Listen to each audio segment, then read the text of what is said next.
Good morning students.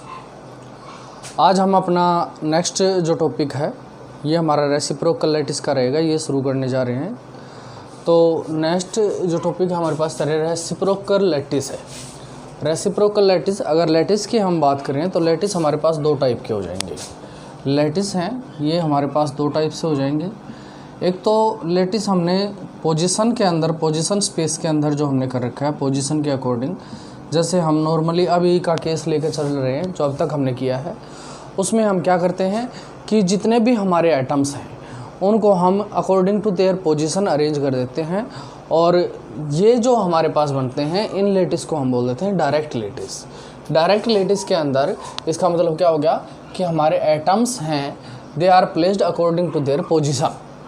उसके बाद second जो हमारे पास वे बनेगा वो रेसिप्रोकल लैटिस का बनेगा, और रेसिप्रोकल लैटिस के अंदर अगर इसमें जैसे पोजीशन के अकॉर्डिंग हमने एटम्स को डिफाइन रख रखा है, ऐसे ही हमारे पास पोजीशन के साथ साथ मोमेंटम भी होता है। तो अगर हम मोमेंटम के अकॉर्डिंग या फिर कहें मोमेंटम स्पेस में, या फिर मोमेंटम स्पेस है जो मोमेंटम की वैल्यू हम लेके चलते हैं वो हमारे पास P = h क्रॉस k के बराबर होती है। तो यहाँ पे वेव वेक्टर के अकॉर्डिंग जो हमारा वेव वेक्टर बनता है, वेव वेक्टर उसके अकॉर्डिंग हम अगर एटम्स को अरेंज कर देते हैं, मोमेंटम स्पेस के अंदर हम क्या करते हैं वेव वेक्टर के अकॉर्डिंग हमारे एटम्स हैं उनको अरेंज कर देते हैं। तो हमारे पास दो टाइप की जो लैटिस हैं वो हो गए, एक डायरेक्ट लैटिस जिसमें हमने एटम्स हैं उनको according to their position arrange कर रखा है। सेकंड जो मेथड है हमारे पास वो रहेगा रेसिप्रोकल लैटिस का, और रेसिप्रोकल लैटिस में हम क्या करते हैं मोमेंटम स्पेस लेके चलते हैं, या फिर इसी को हम के स्पेस भी बोल देते हैं क्योंकि P = h क्रॉस k के बराबर होता है। वेव वेक्टर के अकॉर्डिंग यहाँ पे हम एटम्स का अरेंजमेंट करते हैं। इसी को हम आगे चल के आप देखोगे कि इसी को मोमेंटम स्पेस या फिर के स्पेस या फिर फोरियर स्पेस भी बोल देते हैं, फोरियर स्पेस भी बोलते हैं इसको। एटम्स हैं इसके अंदर वो हमारे according to their wave vector arrange हैं। वेव वेक्टर क्या होता है, और वेव वेक्टर हमारे पास वेव को रिप्रेजेंट करेगा number of waves per unit wavelength, एक जो हमारी वैल्यू है वो हमारे पास वेव वेक्टर k के बराबर होती है। k को अगर p के साथ रिलेट करते हैं तो P = h क्रॉस k के बराबर आता है। ये सब रिलेशन है, ये 12th में भी आ चुके हैं, उससे पहले भी आ चुके हैं, डायरेक्टली यूज कर रहे हैं हम लोग। तो यहाँ पे अगर आप देखते हैं तो रेसिप्रोकल स्पेस के अंदर ये कुछ पॉइंट जैसे लिखे हैं। रेसिप्रोकल स्पेस में हमारे पास अकॉर्डिंग टू देयर पोजीशन मैंने अरेंज कर रखे हैं। डायरेक्ट स्पेस में, रेसिप्रोकल स्पेस के अंदर हमने according to their wave vector या मोमेंटम, इसी को बोल देते हैं मोमेंटम स्पेस, के स्पेस या रेसिप्रोकल स्पेस, और वेव वेक्टर k है वो हमारे पास k = 2π/λ होता है। अब हमारे पास ये दोनों जो दो टाइप के हमने लिए हैं, एक रेसिप्रोकल लैटिस और दूसरा लिया है, ये हमने लिया है डायरेक्ट लैटिस जो अब तक यूज़ किया है हमने। ये दोनों एक दूसरे के साथ इन्वर्सली रिलेटेड हैं। इन्वर्सली रिलेटेड का मतलब एक दूसरे के साथ, जैसे डायरेक्ट लैटिस है उसका मेजरमेंट हम लेंथ में करेंगे, यूनिट है इसकी लेंथ में आएगी डायरेक्ट की, और रेसिप्रोकल का अगर लेके चलते हैं तो लेंथ इनवर्स में आ जाएगी। ये पॉइंट है, ये बड़ा यूजफुल रहेगा आगे के लिए। कैसे रहेगा कि हम जब नीड देखते हैं रेसिप्रोकल लैटिस की कि हमारे को इसकी ज़रूरत क्यों पड़ी, नीड ऑफ रेसिप्रोकल है वो हमारे पास क्या है। जैसे अगर हम केस लेते हैं किसका, डायरेक्ट लैटिस का, तो डायरेक्ट लैटिस में हमने इंटरप्लानर स्पेसिंग है d वो कैलकुलेट कर लिया था, और d की वैल्यू आपने देखा होगा कि हमारे पास 10⁻³ 10⁻⁶ इस रेंज की आएगी नियर बाई। इंटरप्लानर स्पेसिंग है वो बहुत कम हो जाएगी। अगर इंटरप्लानर स्पेसिंग है वो बहुत कम हो जाएगी तो क्या है, जो हमारे डिफरेंट प्लेन बन के आए हैं उन प्लेन्स को विजुअलाइज करना बड़ा मुश्किल हो जाएगा। क्या है, प्लेन के विजुअलाइजेशन में दिक्कत आनी शुरू हो जाएगी। प्लेन विजुअलाइजेशन में दिक्कत आनी शुरू हो जाएगी तो हमने क्योंकि यहाँ पे हमने जो लिया है वो लेंथ के अकॉर्डिंग यानी कि पोजीशन के अकॉर्डिंग अगर रख रखा है तो इनकी यूनिट लेंथ है, और यहाँ पे हमारे को विजुलाइज करने में दिक्कत आने लगी। प्लेन्स को विजुअलाइज नहीं कर पा रहे तो उनको हमने रेसिप्रोकल लैटिस के अंदर कन्वर्ट कर दिया। रेसिप्रोकल लैटिस के अंदर हम क्या करते हैं, कोई भी हमारे पास प्लेन है उसको हम नॉर्मल से, उसके नॉर्मल से डिनोट कर देते हैं। नॉर्मल से डिनोट करेंगे तो इसमें क्या हो जाएगा कि जो प्लेन डायरेक्ट लैटिस के अंदर, डायरेक्ट लैटिस में जो प्लेन जितना क्लोज था रेसिप्रोकल स्पेस के अंदर, रेसिप्रोकल लैटिस के अंदर उतना ही दूर चला जाएगा। डायरेक्ट लैटिस में हमारे पास जैसे किसी की अगर इंटरप्लानर स्पेसिंग है 10⁻³ to 10⁻6 है, ये हमारे पास इसमें लेंथ के मेजरमेंट है, लेंथ इन्वर्स करेंगे तो ये इतने ही ज़्यादा दूर चले जाएंगे। तो कहने का मीनिंग क्या है कि डायरेक्ट स्पेस के अंदर जो प्लेन्स हमारे बहुत ज़्यादा क्लोज आ गए थे जिनको हम विजुअलाइज नहीं कर पा रहे थे, क्या होगा, रेसिप्रोकल स्पेस के अंदर जब हम जाएंगे तो वो उतने ही ज़्यादा दूर चले जाएंगे और इजीली विजुअलाइज कर सकेंगे। रेसिप्रोकल स्पेस के अंदर कोई भी हमारे पास प्लेन बन के आ रहे हैं उनको हम उनके नॉर्मल से रिप्रेजेंट कर देंगे। यहाँ पे जो हम देखते हैं कि अगर हम डायरेक्ट स्पेस में हैं, डायरेक्ट स्पेस के अंदर हैं यानी कि डायरेक्ट लैटिस के अंदर हैं, डायरेक्ट लैटिस में है अगर, तो फोरियर ट्रांसफॉर्म करके हम किस में जा सकते हैं, रेसिप्रोकल लैटिस के अंदर। रेसिप्रोकल लैटिस के अंदर हैं, यहाँ से हमने कर दिया फोरियर ट्रांसफॉर्म, फोरियर ट्रांसफॉर्म लगा दिया। फोरियर ट्रांसफॉर्म की हेल्प से डायरेक्ट लैटिस से हम रेसिप्रोकल के अंदर चले गए। अब अगर रेसिप्रोकल के अंदर हैं तो इन्वर्स फोरियर लगा देंगे, इन्वर्स फोरियर लगाते हैं और हम यहाँ से इन्वर्स फोरियर, और इन्वर्स फोरियर से क्या करेंगे, फिर से हम डायरेक्ट लैटिस के अंदर आ गए। तो हमारे पास डायरेक्ट लैटिस से रेसिप्रोकल लैटिस में या रेसिप्रोकल लैटिस से डायरेक्ट लैटिस में जाने के हमारे पास मेथड है। डायरेक्ट लैटिस है तो रेसिप्रोकल में जा सकते हैं with the help of Fourier transform, and if we are in reciprocal lattice then we can go in direct lattice by the help of inverse Fourier transform.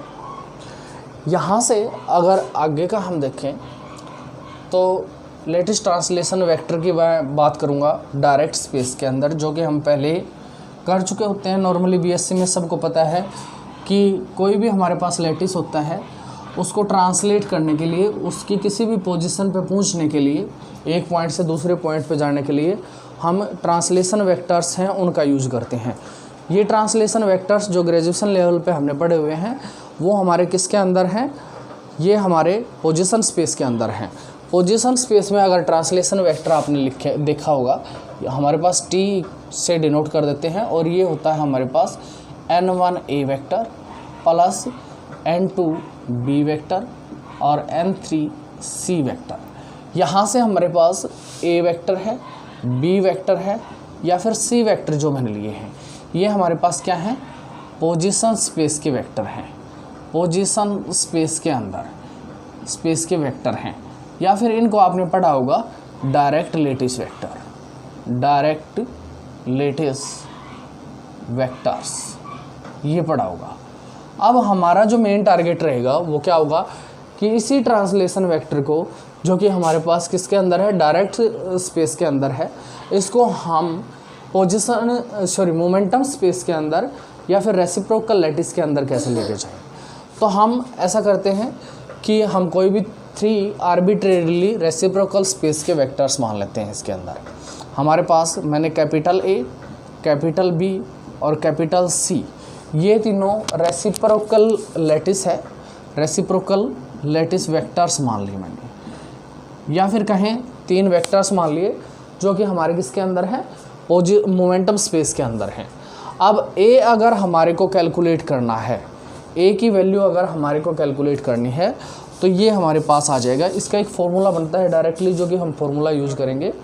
तो ये हमारे पास बनेगा A वेक्टर इक्वल टू 2 पाई, अगर यहाँ पे A आया है तो ये आ जाएगा B cross C divide by A dot B cross C, इसके बराबर आ जाएगा। अगर हमारे को B वेक्टर कैलकुलेट करना है तो B वेक्टर की वैल्यू हमारे पास बी वेक्टर की वैल्यू हमारे पास आ जाएगी 2 पाई, यहाँ पे बी आया हुआ है तो इसको लेंगे सी क्रॉस ए से, बी है, सी है, ए है, डिवाइड बाई फिर से एस टी पी ले लेंगे ए डॉट बी क्रॉस सी।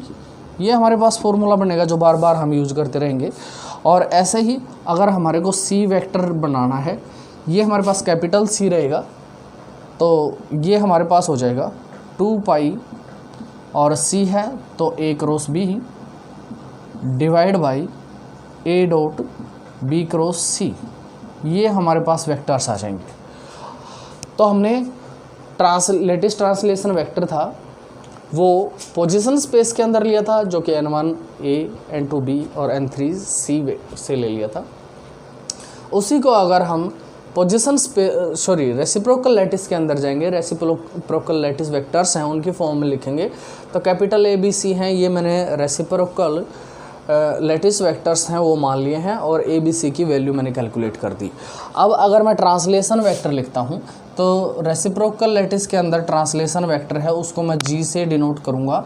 ये हमारे आगे भी आता रहेगा जब हम रेसिप्रोकल लैटिस से रिलेटेड आगे ब्रैग्स लॉ वगैरह करेंगे इन रेसिप्रोकल स्पेस, तब भी आएगा।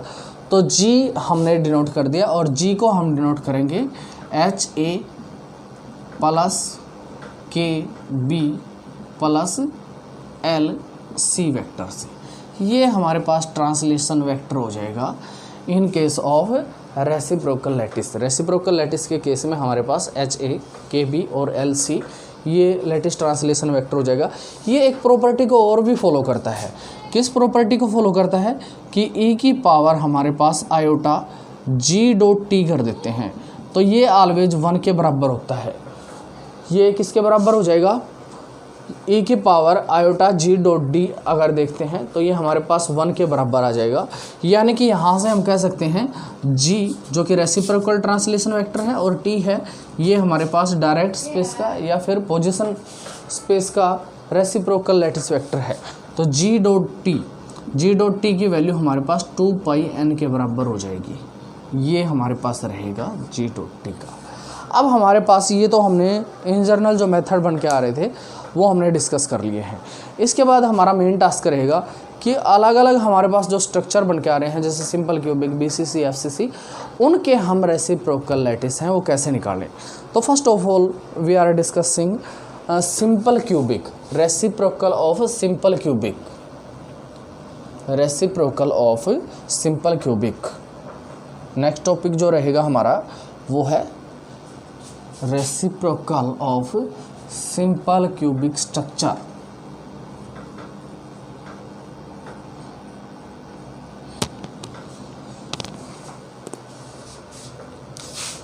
Reciprocal of simple cubic structure. Simple cubic structure की अगर मैं बात करूं तो सिंपल क्यूबिक स्ट्रक्चर है उसके लिए हमने देखा था, इसमें हम ऐसे लिखते हैं कोई भी क्यूब है उसके लिए लैटिस पैरामीटर है वो ए के बराबर रहता है। तो हमने इसके लिए जो ए वेक्टर था उसको मान लिया ए आई कैप, बी वेक्टर है ये हमारे पास हो जाएगा, डायरेक्शन साथ में लेके चल रहा हूँ मैं, तो ये हमारे पास हो जाएगा ए जे कैप क्योंकि क्यूबिकल सेल है, और सी वेक्टर हो जाएगा ए के कैप के बराबर। भाई यूनिट सेल जो हमने बनाई थी ये हमने क्यूबिक सेल बनाई थी और क्यूबिक सेल के अंदर जो क्यूब बन के आएगा उसकी सारी साइड तो ए के बराबर ही होंगी, बस उनके साथ डायरेक्शन जोड़ दी है मैंने, और डायरेक्शन जोड़ने की वजह से ये साइड है ये लैटिस पैरामीटर है ये भी ए के बराबर है, ये भी ए के बराबर है और ये भी ए के बराबर है। तो सारी की सारी साइड है वो ए के बराबर है, इसलिए ए वेक्टर है वो भी हमारे पास ए आई है, बी है वो भी ए जे है और सी है वो ए के कैप है, सिर्फ डायरेक्शन का फ़र्क पड़ रहा है। अब इनका अगर हमारे को क्या करना है, रेसिप्रोकल लैटिस, इसका रेसिप्रोकल लैटिस फाइंड आउट करना है आपको। रेसिप्रोकल लैटिस कैसे आ जाएगा, हमारे पास फॉर्मूला है कि आपको अगर reciprocal lattice vector A calculate करना है तो इसके लिए फॉर्मूला बनेगा 2 pi B cross C divide by A dot B cross C, इसके बराबर बन जाएगा। अब A dot B cross C करेंगे तो देखो A dot B cross C क्या होता है, हमारे पास A dot B cross C है वो एक एसटीपी को रिप्रेजेंट कर रहा है, स्केलर ट्रिपल प्रोडक्ट है, और ये हमारा ऑलवेज क्या करने में हेल्प करता है, वॉल्यूम फाइंड आउट कर सकते हैं हम इससे, वॉल्यूम कैलकुलेट करते हैं इसकी हेल्प से। तो हमारे पास ए डॉट बी क्रॉस सी अगर मैं यहाँ से करूँगा तो वो हमारे पास कितना आ जाएगा, ए आई कैप है, तो पहले बी क्रॉस सी करता हूँ तो ये हमारे पास जे क्रॉस के है, ये किसके बराबर आ जाएगा, आई के, तो ये हमारे पास हो जाएगा ए स्क्वायर आई, और इसका डॉट करेंगे ए आई के साथ तो ये हमारे पास आ जाएगा ए क्यूब, यानी कि ये हमारे पास क्या है, एक स्केलर क्वांटिटी आती है, और वॉल्यूम सिंपल क्यूबिक के केस में हमारे पास सिंपली ए क्यूब हो जाएगा। यहाँ से अगर मैं ए वेक्टर की वैल्यू कैलकुलेट करूँ तो ये कितनी आ जाएगी, 2 पाई बी क्रॉस सी की वैल्यू कितनी आएगी, ए डॉट ए है यानी कि ए स्क्वायर और आई कैप, और नीचे हमारे पास है ए क्यूब, यानी कि ये हो जाएगा हमारे पास 2 पाई बाई ए और आई कैप। बहुत ही अच्छा रिजल्ट आया है ये। कैसे, यहाँ से हमें पता चला कि लैटिस पैरामीटर जो कि ये क्यूब था, इसकी एक साइड जो कि ए वेक्टर के बराबर थी, लैटिस ट्रांसलेशन वेक्टर जिसको हम बोल रहे थे एक्स डायरेक्शन में, ये ए जे कैप है जो कि लैटिस ट्रांसलेशन वेक्टर है इन वाई कैप डायरेक्शन और ये जेड कैप डायरेक्शन के अंदर। तो हमारे में चेंज क्या आया है कि ए वेक्टर रेसिप्रोकल स्पेस के अंदर जब जाएंगे तो लैटिस पैरामीटर जो कि यहाँ पे ए के बराबर था, ए के बराबर था, इसका मतलब एक जो हम लेके चलते हैं नॉर्मली वो हमारी किस में होती है, एंगस्ट्रॉम में लेके चलते हैं या फिर नैनोमीटर में लेके चलते हैं ये साइड।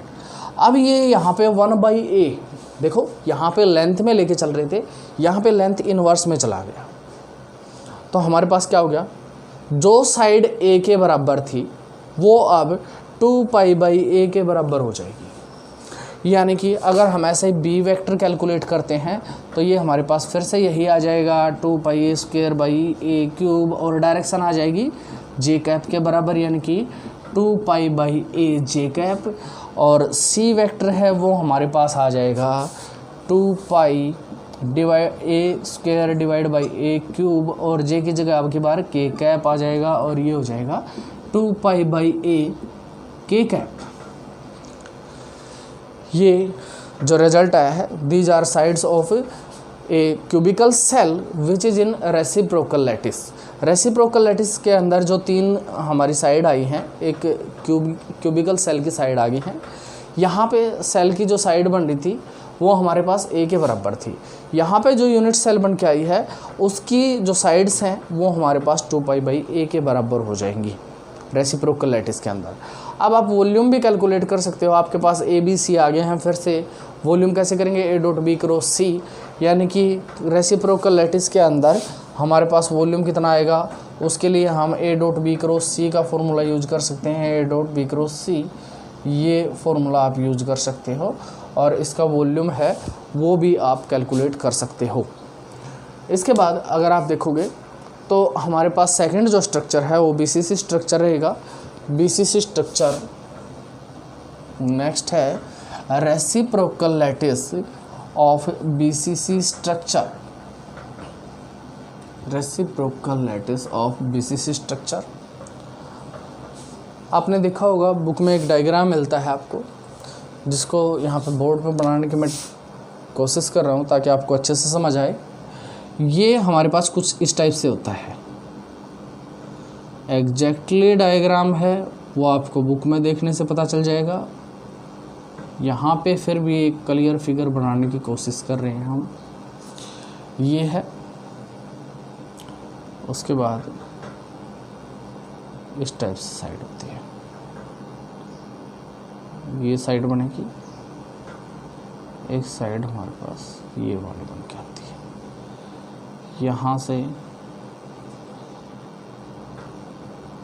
ये एक क्यूब है, एक क्यूब हमारा आपको इस डायरेक्शन के अंदर दिख रहा होगा, थोड़ा सा दिखाने की कोशिश कर रहे हैं कि आपको थोड़ा सा दिख जाए। एक क्यूब हमारा इस डायरेक्शन के अंदर दिखाई देगा आपको, इस डायरेक्शन में। तो आपको यहाँ से ये हमारे पास रेफरेंस एटम है। ऐसा क्यों दिखा रहे हैं, क्योंकि ये जो हमने लिया है इसको रेफरेंस एटम ले लिया है मैंने, और रेफरेंस एटम लेने की वजह से क्या है, 3 क्यूब हैं और तीनों के अंदर जो एटम्स बन के आएंगे उनकी पोजीशन को हम डिस्कस करना चाह रहे हैं। तो यहाँ से हमारे पास जो रेफरेंस एटम है ये हमारे पास ओरिजिन पे ले लेते हैं हम इसको O के बराबर। अब क्या होगा, एक एटम BCC का एटम है, रेफरेंस एटम है, वो कॉर्नर के ऊपर ले लेते हैं। BCC के अंदर एक कॉर्नर के ऊपर एटम होते हैं और दूसरा बॉडी सेंटर के ऊपर होते हैं। तो कॉर्नर वाला एटम ये है और इसके बाद एटम है वो इस क्यूब के सेंटर के ऊपर लाई कर रहा होगा कहीं पे, इस क्यूब के सेंटर के ऊपर लाई कर रहा होगा कहीं पे, इस क्यूब के भी सेंटर के ऊपर लाई कर रहा होगा। अगर इनको मिला देते हैं तो हमारे आपको ऐसा डायग्राम कहीं ना कहीं दिखाई दे रहा होगा।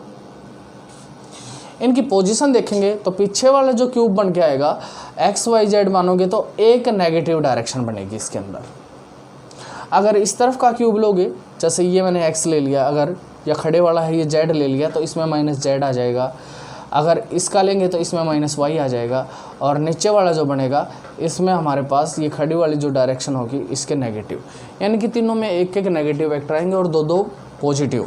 जबकि सेंटर वाले के कोऑर्डिनेट आपको पता है किसके बराबर हो जाएंगे, a/2 a/2 और a/2 के बराबर हो जाएंगे तीनों कोऑर्डिनेट। तीन कोऑर्डिनेट हैं वो a/2 a/2 -a/2 हो जाएगा। एक बार इसमें एक माइनस का आएगा तीनों में से, एक बार इसमें -1/2 का आ जाएगा। तो यहाँ से अगर हम इसके वेक्टर लिखना शुरू कर दें, बॉडी सेंटर के जो एटम हैं डायरेक्ट लेटिस के अंदर अगर उसके हम वेक्टर लिखना शुरू करें तो ए वेक्टर है वो हमारे पास किसके बराबर हो जाएगा, ये डायरेक्ट लेटिस के अंदर ट्रांसलेशन वेक्टर है वो लिख रहा हूँ मैं, जो डायरेक्ट लेटिस वेक्टर है वो लिख रहा हूँ, सॉरी। तो डायरेक्ट लेटिस वेक्टर ए की वैल्यू हमारे पास आ जाएगी a/2 i cap plus j cap minus k cap, यानी कि क्या हो गया, a/2 i cap, a/2 j cap और -a/2 k कैप। एक कोऑर्डिनेट है हमारे पास वो माइनस का हो जाएगा इस तरफ की में। उसके बाद b वेक्टर अगर मैं लिखूँगा तो b वेक्टर के अंदर भी ऐसे ही a/2 -i cap plus j cap plus k cap. c vector अगर मैं लिखूँगा तो a/2 i cap minus j cap plus k cap, ये बन के आ जाएगा। a b c की वैल्यू हमने कैलकुलेट कर ली। अब हमारा जो फॉर्मूला बन के आता है वो हम पहले डिस्कस कर चुके हैं कि a वेक्टर अगर हमने देखना है तो ये है 2 पाई b क्रॉस c और divide by a dot b cross c के बराबर आएगा। इस फॉर्मूले को हम ध्यान में रखते हुए सारी वैल्यू पुट करेंगे। तो सबसे पहले हम ऐसा करते हैं, जो नीचे का वॉल्यूम दिया हुआ है जो कि सब में आना है ये कैलकुलेट कर लेते हैं। a dot b cross c, इसकी वैल्यू अगर हम कैलकुलेट करेंगे तो किसके बराबर आ जाएगी, ये हमारे पास a/2 है। तो इसको हम ऐसा करते हैं, बार हमारा ये a³ डिवाइड बाई 8 हो जाएगा, 1 1 -1 -1 1 1 और 1 -1 1। इसको सोल्व कर लेंगे।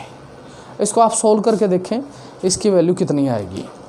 तो सोल्व करने के बाद आप देखोगे कि हमारे पास BCC के अंदर इसकी वैल्यू हमारे पास a³/2 के बराबर आ जाएगी।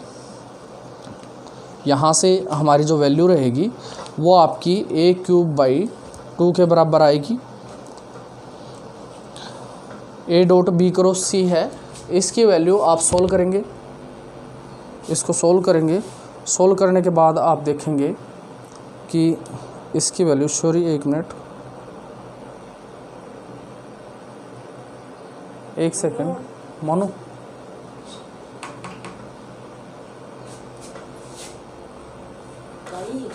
a³/8 है। तो यहाँ से इस डिटर्मिनेंट को सोल्व करेंगे,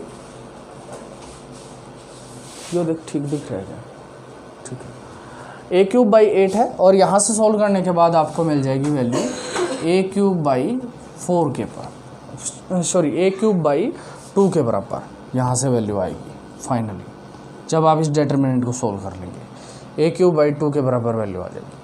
अब हमारे पास a dot b cross c है, इसकी वैल्यू हमारे पास आ गई। अब अगर हमारे को a वेक्टर कैलकुलेट करना है तो a वेक्टर अगर कैलकुलेट करना है आपको तो कैसे करेंगे, यहाँ से डायग्राम है उसकी अब ज़रूरत नहीं है तो मैं मिटा देता हूँ इसको।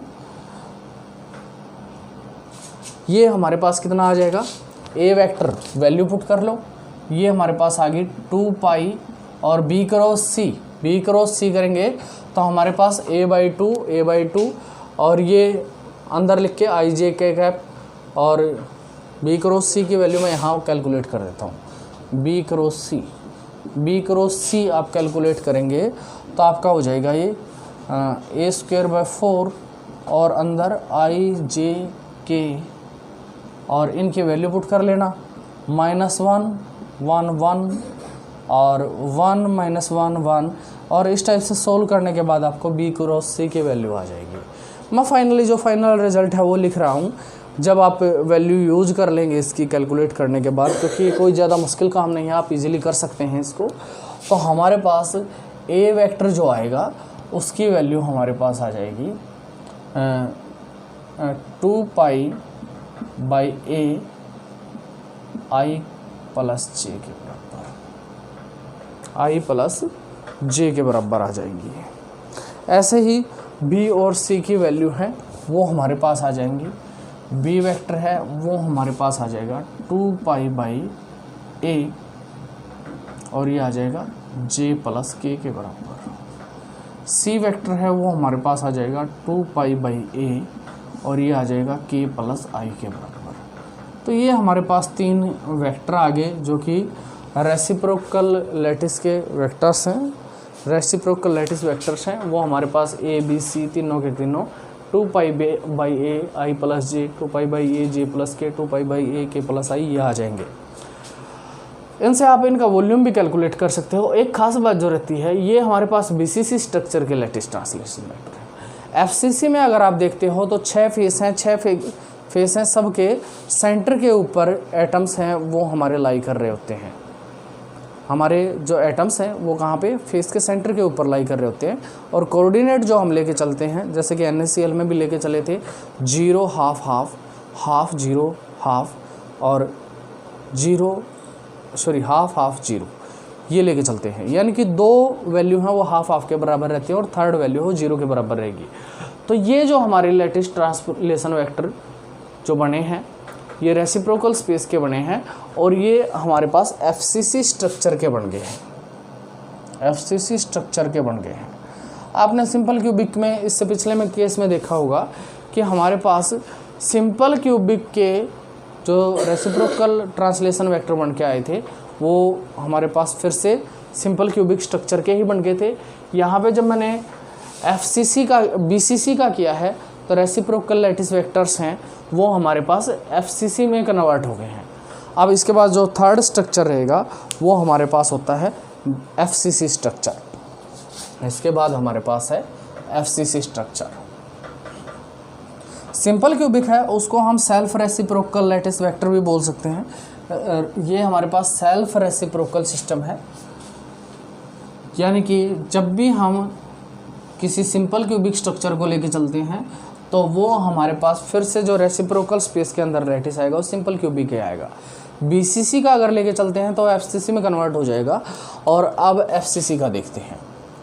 एफसीसी स्ट्रक्चर के अंदर हमने जो ट्रांसलेशन वेक्टर हैं डायरेक्ट स्पेस के अंदर वो हमने ले लिए। ये हमारे पास हो जाएंगे a/2 आई प्लस जे। बी वेक्टर है ये हमारे पास हो जाएगा a/2 जे प्लस के। और सी वेक्टर है ये हमारे पास हो जाएगा a/2 और इसके बाद के प्लस आई। ये हमारे पास तीनों के तीनों डायरेक्ट स्पेस के जो ट्रांसलेशन जो वेक्टर हैं डायरेक्ट लैटिस वेक्टर जिनको बोलते हैं वो ले लिया हमने। अब हमारे को कैलकुलेट करना है ए वेक्टर। ए वेक्टर का तो फिर से वही फॉर्मूला हो जाएगा 2 पाई और बी क्रॉस सी और divide by A dot B cross C. तो यहाँ से फिर से A dot B cross C तो तीनों ही वैल्यू में चाहिएगा, तो आप A dot B cross C की वैल्यू कैलकुलेट कर लें। A dot B cross C ये वैल्यू आप कैलकुलेट कर लें। ये वैल्यू कैसे आ जाएगी, बार हमारा हो जाएगा a³/8 और फिर से एक मैट्रिक्स बन के आ जाएगा जो कि 1 1 0 0 1 1 और ये हमारे पास हो जाएगा 1 0 1। ये हमारे पास एक मैट्रिक्स आ जाएगा और इसको आप सोल्व कर लेंगे। सोल्व करने के बाद आपको इसकी वैल्यू जो मिलेगी वो आप कैलकुलेट करके वॉल्यूम की जगह पे यूज करेंगे। और ये वैल्यू हमारे पास होती है a³/4 के बराबर। ये वैल्यू जो फाइनली हमारे पास आएगी ये a³/4 के बराबर आ जाएगी आपके पास। तो हमारे पास FCC के अंदर जो वैल्यू आएगी वो a³/4 है वॉल्यूम की वैल्यू, और यहाँ पे वैल्यू आप B×C की पुट कर लेंगे, B×C करके यहाँ पे वैल्यू पुट करेंगे, तो ये हमारे पास A वेक्टर आ जाएगा। फाइनली जो A वेक्टर बन के आएगा आपका वो मैं लिख देता हूँ, ये हमारे पास आ जाएगा 2π/a i + j - k। B vector है, ये हमारे पास आएगा 2π/a - i + j + k। और C वेक्टर है, ये हमारे पास C वेक्टर मैं थोड़ा सा ऊपर लिख देता हूँ। C वेक्टर हमारे पास आएगा 2π/a i - j + k। बड़ा ही इंटरेस्टिंग सा केस बन गया है ये। कैसे बन गया कि हमारे पास जो BCC थे उसका रेसिप्रोकल लैटिस जो आया था वो हमारे पास BCC का FCC में कन्वर्ट हो गया था, और FCC का आप देखोगे तो जो रेसिप्रोकल लैटिस वेक्टर जो हमारे आए हैं ये हमारे पास आगे हैं, ये FCC के हैं। तीनों के तीनों जो आए हैं ये FCC स्ट्रक्चर के लिए आगे हैं, यानी कि BCC है वो FCC में कन्वर्ट हो गया, रेसिप्रोकल स्पेस के अंदर जाएगा तो, और FCC है वो BCC के अंदर कन्वर्ट हो गया। जबकि सिंपल क्यूबिक है वो हमारे पास क्या है, सेल्फ रेसिप्रोकल रहेगा। ऐसे ही सिमिलर पैटर्न पे HCP स्ट्रक्चर है वो नहीं करेंगे, पर HCP का अगर डायरेक्टली आपसे इंट्रेंस में कोई पूछ ले तो HCP is also a self reciprocal lattice, क्योंकि HCP के केस में भी हमारे पास क्या होगा, रेसिप्रोकल जब लेते हैं तो फिर से HCP बन जाएगा। ये हमारे पास तीनों स्ट्रक्चर थे और तीनों के हमने रेसिप्रोकल लैटिस हैं वो निकाल लिए हैं। इसके क्वेश्चन भी करेंगे, कुछ क्वेश्चन आपके मैं असाइनमेंट से इसके करवाऊँगा। अब जो आगे का लेक्चर होगा वो हमारे पास ब्रैग्स लॉ के ऊपर होगा, और वो हम करेंगे नेक्स्ट लेक्चर में। आज के लिए इतना।